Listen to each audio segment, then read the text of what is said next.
Oi, gente!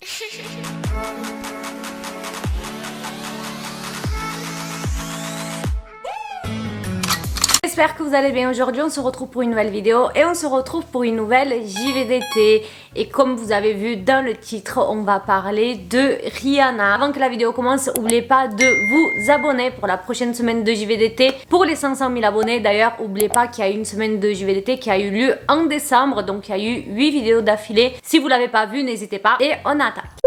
Robin Rihanna Fenty, soit Rihanna, est donc née le 20 février 1988 à Saint-Michel, à Barbade, qui est un micro-état situé dans la mer des Caraïbes. Ses deux parents sont d'origine afro-caribéenne, Monica, sa mère une ancienne comptable, et son père, Ronald Fenty, un ancien gardien d'entre-pro. L'enfance de Rihanna n'a pas été très simple, elle a grandi dans une sorte de bungalow qui avait 3 chambres. Son père, il travaillait dans le marché, il vendait des vêtements à même le sol. Et en plus d'avoir un travail où il gagnait pas trop d'argent, faut savoir que le père de Rihanna avait des problèmes d'addiction en ce qui concerne la cocaïne, la marijuana et également l'alcool. Et son père était aussi très violent, il frappait très souvent sa mère. Et pour empêcher que son père frappe sa mère, Rihanna, elle lui mettait des coups de pied. Sauf que sa mère, elle engueulait Rihanna à chaque fois parce qu'elle avait peur qu'il s'en prenne à elle. Et par la suite, Rihanna a trouvé une nouvelle technique qui était de casser des objets dans une autre pièce pour attirer l'attention de son père et qu'il arrête de frapper sa mère. D'ailleurs, pendant son enfance, Rihanna, elle avait des maux de tête tout le temps. Sa mère pensait que c'était dû aux embrouilles qu'il y avait puisque ça criait tout le temps dans la maison. Elle a vu des médecins plusieurs fois puisqu'ils pensaient carrément qu'elle avait une tumeur au cerveau, mais ils n'ont jamais réussi à trouver ce qu'elle avait réellement. Et c'est quand ses parents vont divorcer que ces maux de tête vont subitement disparaître. Rihanna, elle va grandir en écoutant principalement du reggae. C'était quelque chose qu'elle adorait et elle va commencer à chanter dès l'âge de ses 7 ans. D'ailleurs, quand elle était au lycée, elle va former un groupe musical avec 2 de ses collègues de classe et elle chantait un peu partout, toutes les 3 ensemble. 2003, ça va être l'année où Rihanna va se faire repérer. Les producteurs américains Carl Sturken et Evan Rogers étaient en vacances à la Barbade. Quelqu'un va leur parler d'une fille, une certaine Robin, qui chantait avec ses amis au lycée et qui en plus de ça était très jolie puisqu'elle faisait des concours de beauté. Et que les 2 producteurs, ils vont demander si le groupe en question pouvait venir à leur hôtel et se présenter. Et les filles sont donc allées. Elles vont interpréter chacune une chanson séparément et Rihanna va interpréter la musique Hero de Mariah Carey et également Emotion. Ils ont proposé à Rihanna de venir aux États-Unis avec eux, mais pour la mère de Rihanna, c'était hors de question qu'elle ne finisse pas le lycée et c'est comme ça qu'à chaque vacances scolaires, Rihanna allait donc aux États-Unis pour les voir, pour faire des musiques, pour enregistrer des démos et ensuite elle rentrait à la Barbade pour continuer ses études. En attendant qu'une maison de disques veuille de Rihanna, elle va donc signer pour le label de Evan et Carl et en février 2005, quelqu'un va s'intéresser à la petite Rihanna et c'est pas moins que Jay-Z. Il a demandé de rencontrer Rihanna, elle a donc auditionné pour lui et le jour même de l'audition, quelques heures après, donc à 3 h du matin, elle va donc signer un contrat d'enregistrement de 6 albums. Par la suite, ils vont un peu revoir son physique parce que l'image, ce que la personne dégage, c'est très important et ils voulaient vraiment que ce soit un peu une star pop et c'est vrai que Rihanna, elle aimait le reggae, elle mettait des pantalons larges.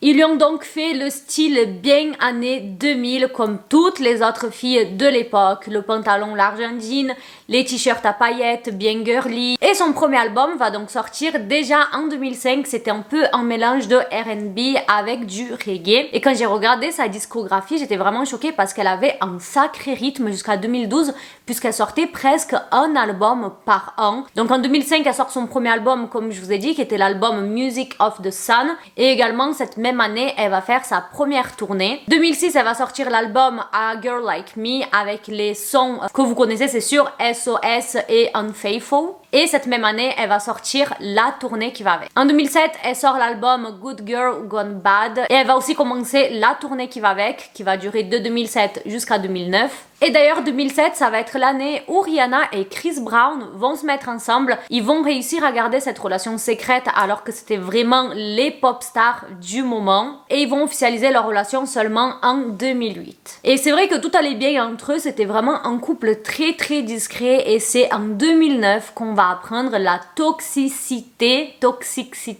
de ce couple. Chris Brown et Rihanna étaient censés se produire ensemble pendant les Grammys. Et la veille de l'événement, ils ont annulé. La raison, vous vous demandez, on a appris que Chris Brown avait battu Rihanna dans sa voiture. Pour vous expliquer un peu ce qui s'est passé, les deux, ils partaient d'un événement, ils étaient tous les deux dans leur voiture quand Chris Brown va recevoir un message sur ce téléphone et quand Rihanna a jeté un petit coup d'œil, elle a vu que de 1, c'était une ex à lui et que de 2, il y avait des messages précédents très très longs. Elle lui a posé des questions en mode pourquoi vous vous êtes parlé, qu'est-ce qui se passe. Lui, il a un petit peu commencé à bégayer, mais Rihanna bien sûr va hausser le ton et va lui demander des explications et Chris Brown, ça va pas du tout lui plaire. Il va prendre la tête de Rihanna et il va la frapper plusieurs fois contre la fenêtre. Rihanna, elle va essayer d'appeler son assistante pour demander de l'aide. Chris Brown, il va prendre son téléphone et il va le balancer par la fenêtre de la voiture. L'embrouille a continué, elle a continué à hurler, il va finir par s'arrêter et il va continuer de la frapper jusqu'à quelqu'un qui passait dans cette rue va tout entendre, il va venir, il va l'aider et il va aussi l'appeler la police. La personne en question qui a été présent,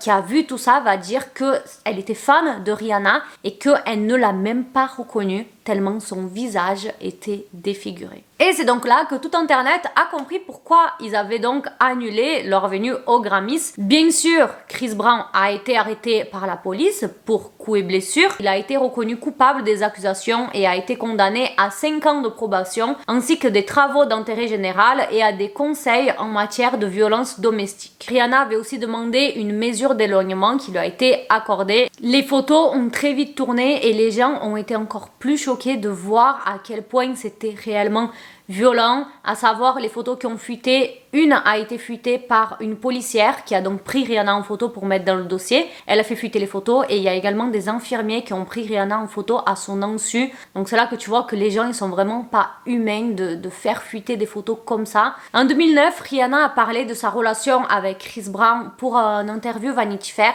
et elle va dire: je n'ai jamais compris pourquoi la victime est punie encore et encore. Beaucoup de femmes, beaucoup de jeunes filles vivent encore ça. Beaucoup de jeunes garçons aussi. Ce n'est pas un sujet à balayer sous le tapis, donc je peux pas simplement le rejeter comme si rien s'était passé. Donc oui, je le prends très au sérieux.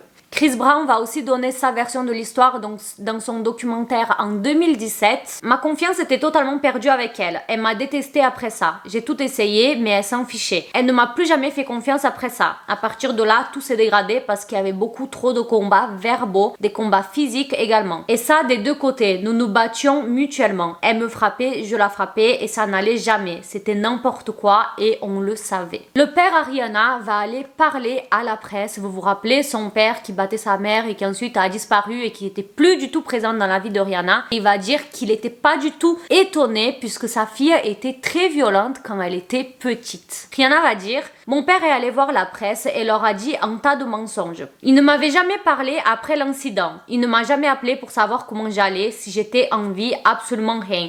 Il ne m'a jamais appelé. Il est allé directement à la presse et a reçu un chèque. J'ai été très déçue. Voilà que 3 semaines après, Chris Brown et Rihanna vont donc être aperçus ensemble à Miami et là ça va être le scandale parce que bien sûr tout le monde va donner son avis et ils vont tous dire la même chose: comment tu peux revenir vers un homme qui a été violent avec toi. Et bien sûr, les gens vont reprocher à Rihanna de ne pas donner une bonne image et elle pourrait donc inciter des filles et des femmes qui ont été battues de revenir vers leur ex. Rihanna va expliquer plus tard qu'à cette période, elle avait beaucoup de peine pour lui, qu'il faut la comprendre. Après tout, Chris Brown, avant d'être son petit ami, c'était son meilleur ami. Et là, elle se disait que si elle subissait une pression ouf des réseaux sociaux, ben, qu'est-ce que Chris Brown lui devait subir, et elle avait l'impression que personne était là pour le soutenir et elle avait sincèrement peur qu'il fasse une bêtise. Sauf que la pression des réseaux sociaux et les commentaires de tout le monde va faire que Rihanna va arrêter de le voir quelques semaines après seulement, et elle s'est donc concentrée sur sa musique, et c'est vraiment là qu'elle va se mettre à écrire la plupart de ses musiques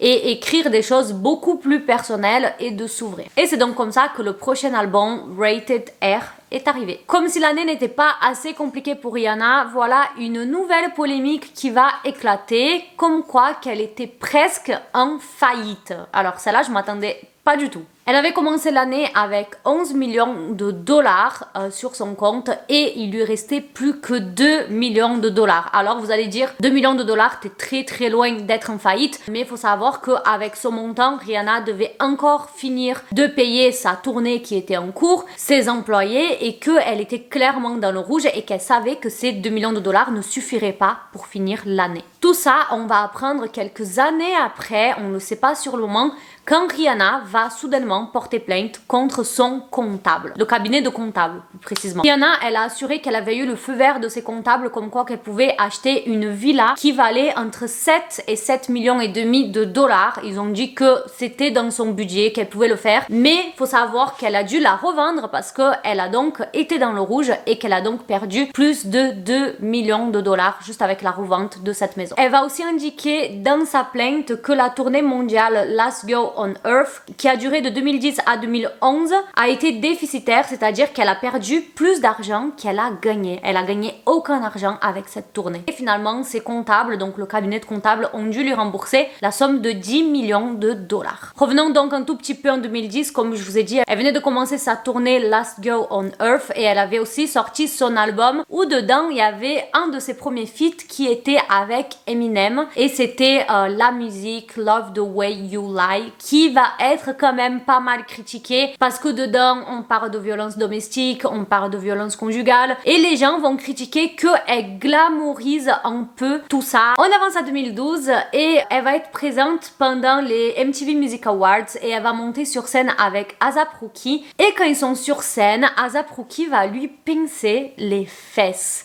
Donc ils étaient pas du tout en couple à ce moment-là, juste ils étaient très potes, mais prenez cette information et gardez-la. Une énorme polémique va éclater pendant le Coachella, puisqu'une photo va tourner où Rihanna, elle est sur les épaules de son garde du corps et sur le crâne de son garde du corps, on voit de la poudre blanche, et Rihanna tient quelque chose dans les mains. Donc on va l'accuser bien sûr de 1. de prendre de la poudre blanche, et de 2. le diffuser sur ses réseaux, et voilà, tu donnes pas la bonne image à tes fans parce que tu as une communauté qui est jeune, blablabla, vous connaissez le truc, et je trouve ça logique quand même. C'est pas le genre de choses déjà à faire, et de 2 à montrer sur les réseaux encore moins. Rihanna va prendre la parole et elle va totalement démentir à sa façon à elle, très crue. N'importe quel imbécile pourrait voir que c'est un joint que je fais avec une cigarette. Qui c'est qui va sniffer du tabac? En novembre, elle va sortir un nouveau album avec un nouveau son qui va faire beaucoup parler puisque c'est un feat avec Chris Brown. Le son qui va faire parler, c'est la musique qui s'appelle Nobody Business, qui veut déjà dire ça ne regarde personne, et les paroles ça veut tout dire puisque ça commence avec tu seras toujours à moi, chante-le au monde, tu seras toujours mon mec, je serai toujours ta meuf, c'est l'affaire de personne, ce n'est l'affaire de personne. Et c'est donc ainsi qu'ils ont annoncé leur comeback, ils se remettent ensemble. Et c'est vrai que leur relation va vraiment durer le temps presque d'une musique, puisque quelques temps après ça, ils étaient déjà plus ensemble. En 2013, il y a eu sa nouvelle tournée, et puis ensuite va falloir attendre 2016 pour qu'elle reprenne la musique à nouveau. Entre temps, elle a quand même fait une tournée avec Eminem, mais il faut croire que Rihanna se concentrait sur autre chose, qui était donc la mode. Le 2 juin 2014, Rihanna reçoit le Fashion Icon Awards, qui récompensait l'impact qu'elle a eu sur l'industrie et sur son sens de la mode. Elle va se rendre à cet événement avec une robe. My God, cette robe, qu'est-ce qu'elle a fait parler? Déjà, on va pas se mentir, cette robe est magnifique. Mais c'est vrai que ça va choquer les gens parce qu'il y a un petit peu de transparence. Et d'ailleurs, Rihanna avait très bien répondu, toujours à sa façon. bother you?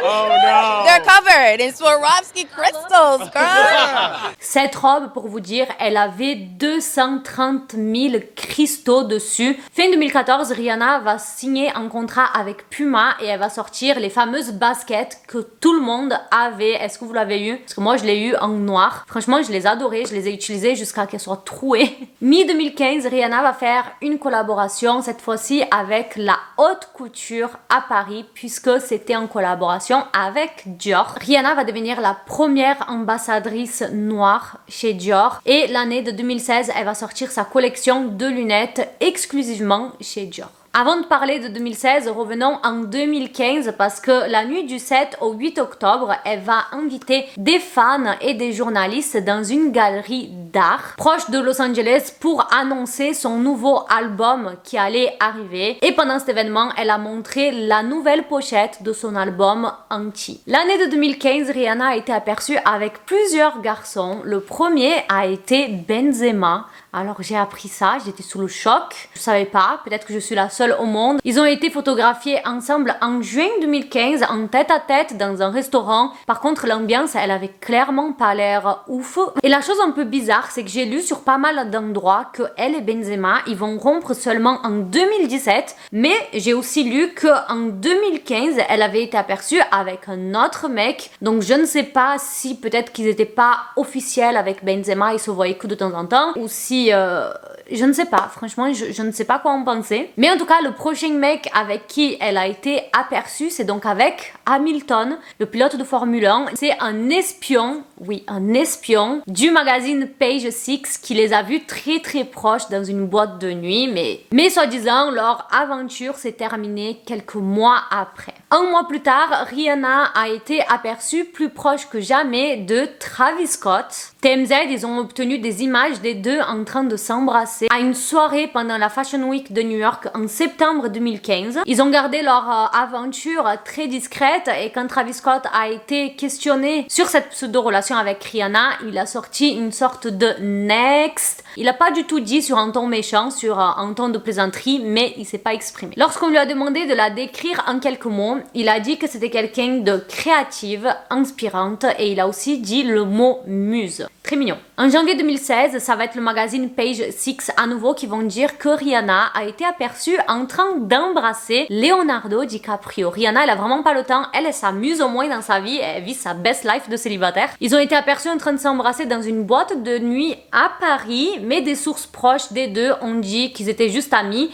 et qu'ils s'amusaient. Pas longtemps après, c'est donc Drake qui a été aperçu avec Rihanna. Il faut savoir qu'ils étaient amis depuis très longtemps et ils ont donc décidé d'officialiser leur couple. Drake va même avouer dans un discours que elle était quelqu'un dont je suis amoureux depuis l'âge de 22 ans. Et ce moment est très gênant parce qu'en fait, Rihanna, elle avait remporté un prix, donc ça devait être son moment. Et Drake, il a fait tout ce discours très gênant en ramenant tout ça à lui. Et même Rihanna, elle a levé les yeux au ciel pendant qu'il faisait son discours. Donc même elle en pouvait plus de ce discours. C'était vraiment très gênant. Bref, en 2016, elle est donc revenue dans la musique avec son album Anti après plus de 4 ans de pause à part les feats qu'elle avait sortis. Depuis, plus aucun album, plus aucune tournée, plus rien. Seulement des musiques de temps en temps et encore, mais elle n'a plus jamais sorti d'album depuis 2016. En juin 2017, Rihanna a été aperçue en train d'embrasser une nouvelle personne qui est donc le fameux Hassan Jameel, donc un homme d'affaires saoudien qui est milliardaire. Pendant des vacances où ils étaient tous les deux en Espagne, leur relation était vraiment très discrète. Elle a duré pas mal de temps, mais on n'avait pas trop d'infos. La même année 2017, Rihanna va donc lancer Fenty Beauty, donc sa marque de cosmétiques. Et si je dis pas de bêtises, ça va être la première marque qui va lancer vraiment des teintes pour tout le monde, pour tout type de peau. En 2018, elle va donc sortir sa marque Savage X Fenty et c'est le même principe que la marque de make-up, mais là c'est les sous-vêtements et ça les donc des tailles les plus fines, mais vraiment les filles qui sont très fines jusqu'aux filles qui sont plus rondes. Donc il y en avait vraiment pour tout le monde et elle a voulu aussi miser sur les sous-vêtements plus confortables et on avait parlé de ça dans la JVDT sur Victoria's Secret. En fait, Rihanna, elle a fait ce que les gens s'attendaient depuis toujours. Le problème avec Victoria's Secret, c'est que toujours les mannequins, c'était des filles comme ça, super belle, avec la peau parfaite, pas de cellulite, pas de vergeture, les fesses bien musclées. Et Rihanna, elle est arrivée et elle a fait tout le contraire. Sauf que voilà, avec le lancement de Savage Fenty, il y a aussi des polémiques qui vont avoir lieu, et surtout en ce qui concerne le fonctionnement du site de la marque. On va sur le site par exemple, on tombe direct sur une page moins 50 sur tous les articles, mais à savoir, il faut être un membre VIP. Donc déjà, tu dois prendre une sorte d'abonnement pour avoir accès aux réductions. Moi, ça m'attire pas du tout les sites comme ça, où tu dois prendre des abonnements pour avoir des réductions, et du coup, tu as des trucs tous les mois. Il y a des marques de leggings qui font ça, et la marque de Rihanna, ça va être la même chose, et du coup, tu es obligé d'acheter tous les mois. Et pourquoi je dis que tu es obligé? Parce que si tu n'achètes pas, tu es quand même débité sur ton compte du prix de 49 €, je crois. À part si tu penses à aller sur le site entre le 1 et le 3 et appuyer sur un bouton pour dire que ce mois-ci, tu ne veux pas acheter de sous-vêtements, et du coup, tu mets comme ton abonnement sur pause et tu reviens le mois prochain. Donc, ça veut dire que si tu zappes ces 3 jours, c'est vraiment 3 petits jours, ben, tu vas être débité 50 € alors que tu n'as rien acheté. Et beaucoup de fans vont dire que c'est clairement de l'arnaque ce système, parce qu'en plus de ça, il y a plein d'autres petits problèmes. Par exemple, que les réductions, ben, elles sont que sur des articles qui coûtent très très cher et pas les choses que les gens pourraient être tentés d'acheter de base. Il y a tout le temps des ruptures de stock. J'ai aussi lu que la qualité des produits n'est pas si ouf que ça par rapport au prix. Et les gens vont aussi expliquer que quand tu veux te désabonner de tout ça, ben en fait tu peux pas annuler sur internet. Tu dois appeler, il y en a plein qui vont dire qu'ils arrivent à avoir personne au téléphone, qui reste 10, 15, 20 minutes et puis ça coupe, ou que quand tu arrives à voir quelqu'un, c'est en anglais, donc va parler en anglais. Il y en a qui vont dire qu'ils ont été prélevés pour l'appel, donc que des galères, et il y en a qui n'arrivent pas du tout à se désabonner et qui sont prélevés tous les mois. Donc c'est vraiment un concept très bizarre. Ça m'a étonné que Rihanna elle ait fait ce système-là. En 2019, Rihanna elle va lancer sa marque de vêtements, donc sa marque de prêt-à-porter Fenty, mais déjà en fin 2020, la marque va fermer. D'ailleurs, cette même année, une polémique va avoir lieu quand on va apprendre que Rihanna a ouvert un procès contre son père, donc elle amène son père et 2 de ses partenaires commerciaux en justice. La raison, fraude et publicité trompeuse. Son père, en 2017, va créer sa propre entreprise qui s'appelle Fenty Entertainment, et avec son nom qui ressemble à la marque de Rihanna,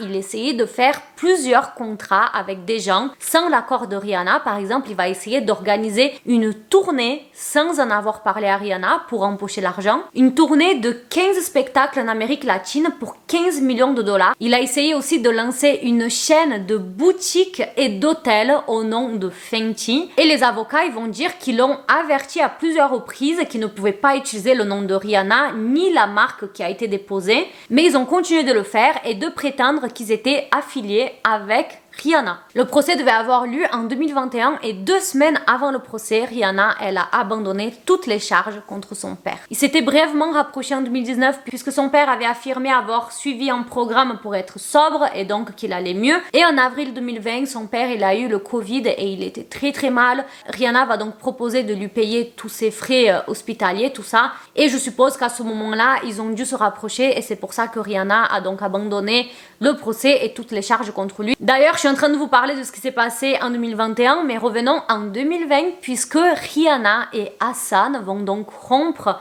en janvier après 3 ans de relation. Elle va lancer ensuite une nouvelle marque, en plus de sa marque de sous-vêtements et de maquillage. Elle va lancer donc Fenty Skin, qui va être tous les produits soins pour la peau. Et juste après qu'elle a quitté Hassan, mais vraiment quelques semaines après, elle a donc été aperçue avec A$AP Rocky. Je ne vais pas rentrer en détail sur la relation parce qu'il y a une JVDT totalement dédiée à ça. Donc si jamais je vous conseille de la regarder juste après, elle sera dans le petit i.